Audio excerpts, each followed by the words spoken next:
mataan koo akka amma dhaadhee jiru kana miti yeroo hojjetamu baay'ee guddaadha mataan koo kallattii barbaadde nan kakka footoo ka'een gadhiisee baay'ee bareeda suuraan koo sagaleen koos baay'ee bareeda silkii irrattis mucaan wallagga lixaa beegii tokko na jaallate haayee naan jennaan haayeedheeni eessa biyyi naan jedhee naqamteen jedheeni.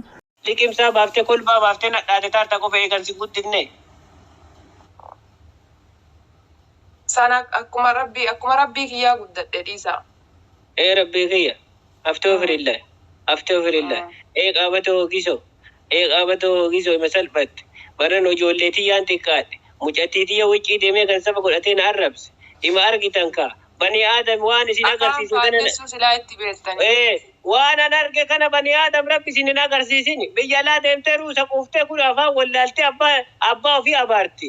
yaa rabbii kiyya bani aadam rabbi tana isin hin agarsiisin ani waan biraan tokko yoomuma afaan qajeela qaattanii isin akka namaa maa afaan faallessitan rabbii hin sodaattanii ani maal isin godham ufumaa coggaarraa lakkaaftan farda bitinaan kan deemaaraa waan baadiyyaa fudhatu nama galgala baasuu dadhabee jetten jaarsi na dhagalaalaaf hin qabu. Ata kana rabbi ka sodaattu rabbi abbii arrabsaa jedhe abbee xiqqeessaa jedhe ruusa nyaadhaa quufaati abbaa keessan akka argita itti dubbadhaa jedhe rabbi natti hin dubbatin ammaati abbaa keessan akka argitan arrabsaa xiqqeessaa farda jalaa gurgurtiisa miilaan haa deemu jaarsa dullacha afaan boollaa jiru. Sila namitti waa sitti hin kennitu mana keessa waa nyaanni hin jiru ruusiin kun hin jiru wani kana waa jiiftee afaan hin jiifattu ati. Abbaa sunni yaadan qabu mana uummata yaadan qabne akkasitti diimata warra waan daaraa kana ganamaa galgala asii fuula dibatu qibaatii wayii jedhanii birrii guddaa bitamaa kan fuula kana nama diimeessu isa faa dibatanii ani isan dibadhu abbaa. Indibatini maqaana balleessi mucattiiti ilmaana jaallanatti kolfiti jettan jenne biyya alaa ergee mucattiin boora qullaa taatee cirrii fakkaattee qayyisirii fuula dibattee galtee naan jedhanii na salphisanii indibatini iyyuu sareetiyya caaltuutiyya ani akka dhiiraatti si ilaala ata na hangafa mucattiitiyya ati ijatiyya ani akka qarootiyyaatti si ilaala sareetiyya indibatiin waan boora qullaa bata faaxeen maammadoo dhammaa dibatte jedhanii maammadoo rabbuma isa taphate jedhanii hin dalagatu rabbi kiisa alwaaqii isa godhe kolleettaa ijoollee kutaa boorsaa hatee bakka waliin rafe jalaa hatee bataa akkasi akka rabbi isa galaafatee galaafatame jedhanii maal godha sareetii ati safara maammadoo deena jedhaan dhaqiin. Galgala tolobajini daandami tolobajini abbaa girmaa nuu badanii shaayii nuu dhabanii galgala achi teenneeti inuma laallami maal kunoo gudiidhuma rabbii kana laalla waan mangistiin irra oolu odaa kiyya rabbi sitti haa kennu waan mangistiin irra oolu kana teennee laallaa oola mucattiiti. Mangistii fi maammadoo biyya namaaltu waliin gahere. Maali wanni takka nu dhokattu akka madaabaraa fudhannuun baatu wanni takka nu dhokattu mucattiitii biyya sanii amma kun wanni isi amma biyya sanii irra jirtani wanni isi irra ooltani maaltu dalagamu. Waa isinitti himuu. Rabbii kiyya. Amma Ameerikaa hodhattan silaa isinii walgahii kana ooltanii ganda kana dhaqaa ooltanii. Yoo amma biyya Ameerikaa kana tasa rabbi isinii godhee birrii isinii ergee ilmi abbaa xonnossaa isin waamee dhattanii. Rabbii kiyya jettan jeen. Viidiyoo wayii nama waraabaa nama duuba deeman jedhanii hattu jedhaa atta taatarree akkas isin godha isinillee. Maal ati isaan jettaa bada wanna akkasin goone maa gurbaa shuumii kana kabada addisaa baata akkanaa uumaa. Hattoonni akkas jedhanii galgala tolobajini ol darbanii jaarsota wanni madaabaraan dhoggatan buna dhugaatti kolfaa ture akaayii boqqollaa ture nyaataa edda qorsoo nyaataatti kolfaa ture taa akkanaa uumaa akkas godhan jedhanii.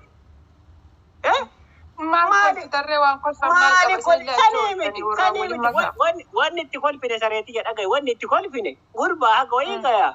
Isa silxaana mangistii keessa jira gurbaa kana ga'u kuni bada namichummaan mana beeta mangistii keessa jiru kuni kan maan waliin dalagan daanyichummaan Abiyyi Ahmad kan jedhan kuni maa sabanyaa hin gooneefi ani kan jedhu sabanyaa maa hin gooneefi gadi baasee gurbaa kana ga'u warbaa kana ga'u gurbaa biyyaaf ta'u ka ardaaf ta'u ka gosaaf ta'u leenca kana gadi baaseeti akka xuuxillaa saree ijoolleen daa'imman dhagaa fudhattee akka hattuu mannaara keessa shonkoorattee itti kaari'ani maaliif akkana nu salphise Abiyyi Ahmad.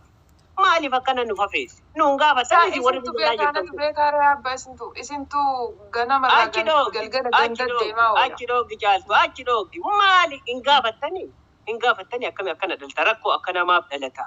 Mangistii kana kunoo tamaartanii isin nama tamaare. Isin amma kunoo bada waxxaatii ammaa kana ani absilaa rabbi konkaa dullacha kana na godhe kunoo oorruu xiyyaaf lafatiyya qonna horii kiyya malee hin ta'u. Ani si gaafadhina isin maan gaafanne mangistii kana.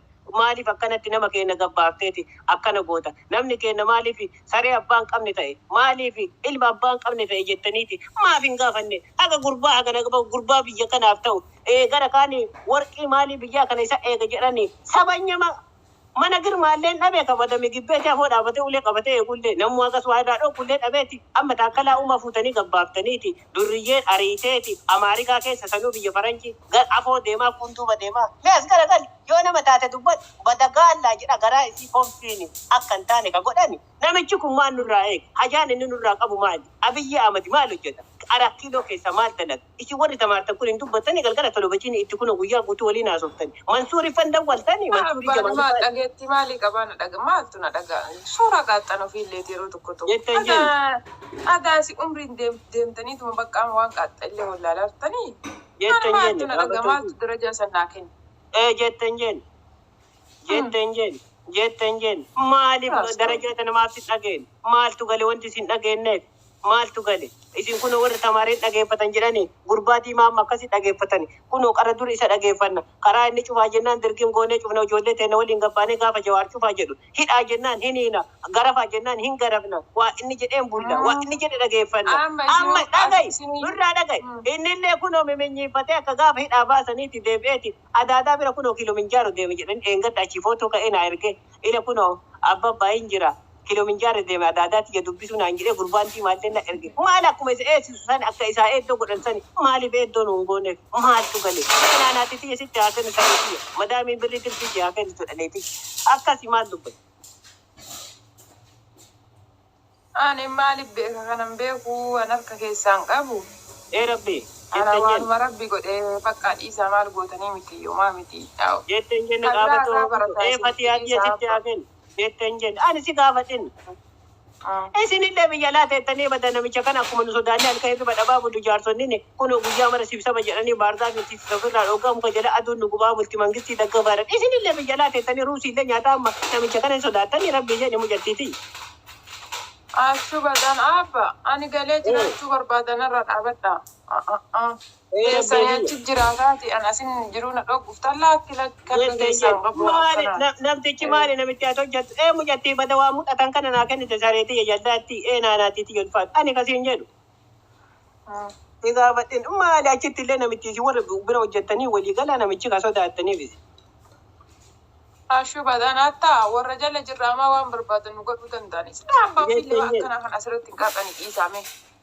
Rabbi politika bada sareeti ofii dhugaa jette abbaa amaan otuu dheengadda akkana menyiiffatee haasee ijoolleen galgala tumtee udaan saree fuula dibde dhugaa jette waan sanii ima salphanne dhugaa jette bada miidhattiitii nama tamaaree wayya kun akkanuma dhala qabaachuun akkana dhaltuu fi akkana nama godhu firii viidiyoo jetti wanti ta'e gara haa galtu ati maan narraa goota ana jaarsa guddaa afaan qarbee jiru kaan jala teettanii viidiyoo naan jettan fardan na jalaa bate kunoo kaleessa kooraa mataa baadhee gale amma farda bitatu deemaara yoo mangistiin chaayinaa si waan darbu ani si gaafadhinna shungi shaangi si dawwalen jedhanii dheengadda madawwannaa mangistiin chaayinaa kun si dawwalen jedhanii. Awuuzu billah abba maadhana baala silxaanii na seetanii abba.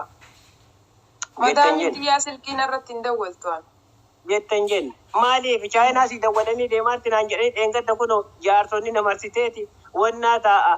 Tole bada mujattiin tattee mangistiin chaayinaa waame asfaaltii illee maarbaatii illee gara keenya kana naxaa nuu galchita abbaa Huseen ajjetteeti miminyiifattee jaarsonni na jala deemti caaltuuti yana dhosini meenatti misareeti yaati ati waan dhoffatta abba waan duriyyeen qalbii isinitti himtullee isin amma dhugama gootanii na gaafattanii darajaati kamaaltu achi na geessan.